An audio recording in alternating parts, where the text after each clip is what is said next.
जांच के अभाव में नकली और घटिया क्वालिटी की दवा का फल फूल रहा कारोबार किसी से छुपा नहीं है, जिसका खामियाजा आमजन को भुगतना पड़ता है। ऐसे में दवा माफियाओं पर शिकंजा कसने और आमजन को क्वालिटी की दवा उपलब्ध कराने के लिए राजस्थान के 3 जिले जोधपुर, उदयपुर और बीकानेर में ड्रग टेस्टिंग लैब तैयार की गई है। इनकी अगले माह के पहले सप्ताह से शुरुआत होगी।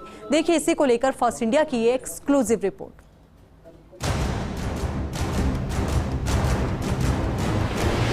नकली और घटिया क्वालिटी की दवा कितनी घातक होती है ये हर कोई जानता है और ऐसी दवाओं की भरमार है।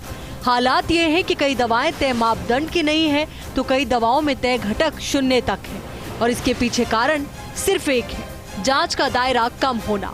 हालात ये है कि राजस्थान में सिर्फ जयपुर में एक ड्रग टेस्टिंग लैब काम कर रही है। हालांकि मुख्यमंत्री अशोक गहलोत ने अपने पूर्ववर्ती कार्यकाल में जोधपुर, उदयपुर और बीकानेर में नई ड्रग टेस्टिंग लैब खोलने की घोषणा की थी, लेकिन सरकार बदली तो फाइलों पर भी धूल चढ़ गई। लेकिन पिछले दिनों लेखा परीक्षा अधिकारी ने ऑडिट के दौरान विभाग की इस लापरवाही को पकड़ा और विभागीय अधिकारियों से जवाब तलब किया। इसके बाद मुख्यमंत्री अशोक गहलोत ने और गहलोत सरकार ने खाद्य सुरक्षा और औषधि नियंत्रण आयुक्तालय की स्थापना कर मंशा साफ कर दी कि दवाओं की क्वालिटी के साथ कोई समझौता बर्दाश्त नहीं होगा। अधिकारियों की माने तो अगस्त माह से तीनों लैब में जांच का काम शुरू हो जाएगा। राज्य सरकार की बजट घोषणा है और इस बजट घोषणा में जोधपुर, बीकानेर और उदयपुर इन 3 जगह नई लैब का निर्माण हो चुका है। अब राज्य सरकार ने यहाँ पे एनालिस्ट को डेप्यूट कर दिया है। तीनों जगह ही एनालिस्ट जो आके ज्वाइन कर चुके हैं। वहाँ उपकरण सारे आ चुके हैं। कंज्यूमेबल्स जितने हमें लेने थे वो राज्य सरकार ने फंड्स प्रोवाइड किए।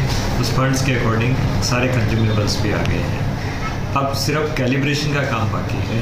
उपकरणों का कैलिब्रेशन के लिए जो संबंधित इंजीनियर्स हैं उनको भी कह दिया है और हम लोगों ने टारगेट रखा है कि आगामी अगस्त माह से प्रथम सप्ताह के आसपास जो है हम लोग इन लैब्स में भी और सैंपलिंग का काम, टेस्टिंग का काम शुरू कर देंगे। दरअसल जांच की कचचाल और सैंपल पेंडेंसी रिपोर्ट देखें तो साल 2015-16 में 4152 सैंपल लिए गए, 3751 की जांच हुई, 197 सैंपल अमानक मिले, पेंडिंग सैंपल 4005।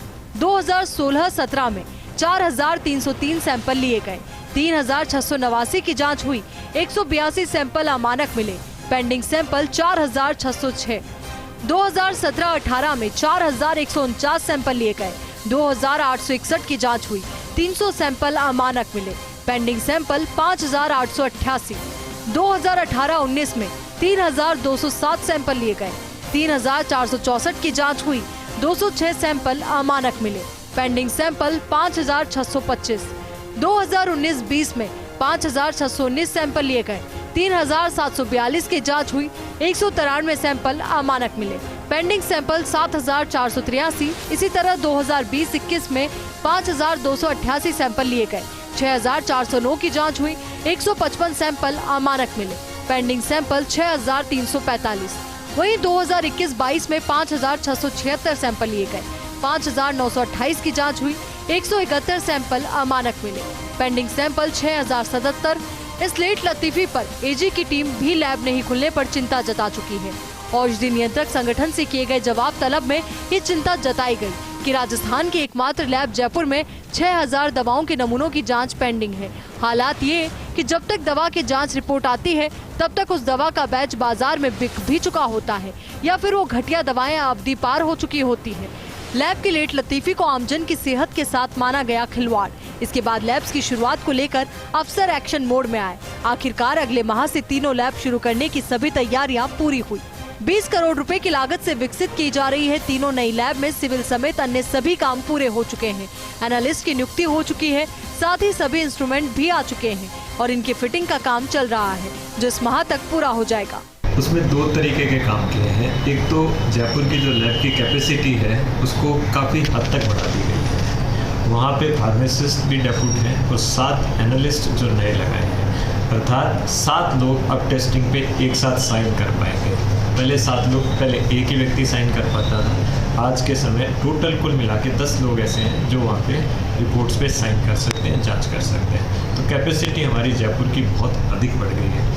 उम्मीद ये है कि 4 महीने बाद ये सारी जितनी भी जो पेंडेंसी है ये हमारी खत्म हो जाएगी। बहरहाल राजस्थान में 3 नई ड्रग टेस्टिंग लैब की शुरुआत को देर आए दुरुस्त आए के रूप में देखा जा रहा है। हालांकि अधिकारियों का दावा है कि लैब की शुरुआत के बाद अगले 4 माह में सभी पुराने सैंपल की जांच पूरी हो जाएगी। उम्मीद कर सकते हैं कि इससे दवा माफियाओं पर लगाम लगेगी और क्वालिटी की दवाएं मिलेंगी। Vikas Sharma, First India News, Jaipur.